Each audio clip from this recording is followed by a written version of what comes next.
a toute une partie en fait réception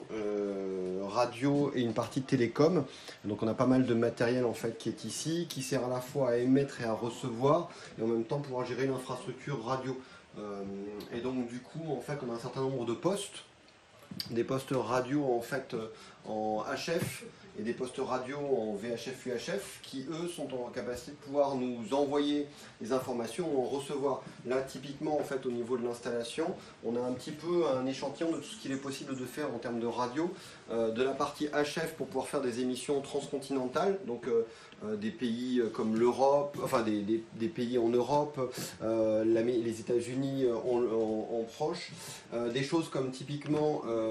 du local. Là on fait de la PRS, c'est-à-dire du positionnement GPS avec de l'information de télémétrie. On fait de la réception en fait, notamment avec des petits récepteurs comme ça, qui sont des récepteurs de bateaux pour traquer en fait la position des bateaux en mer, avoir des informations de cap et puis de vitesse, qui sont matérialisés sur des ordinateurs, notamment ici où on peut voir typiquement, là c'est pour la partie aviation, puisqu'on a un récepteur en fait à DSB pour l'aviation, et on voit là, typiquement deux avions qui sont en train, si tu peux zoomer Gilles, on a deux avions qui sont en train de se balader là typiquement, donc là c'est, vous pouvez peut-être les voir, il y a peut-être ici, là, typiquement, leur indicatif avec leur vitesse et puis leur position.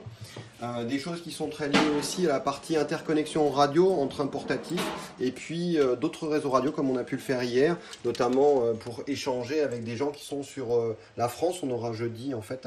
un échange radio avec tout simplement un portatif. Voilà ce que je peux dire avec pas mal de matériel en fait pour pouvoir répondre à toutes nos attentes.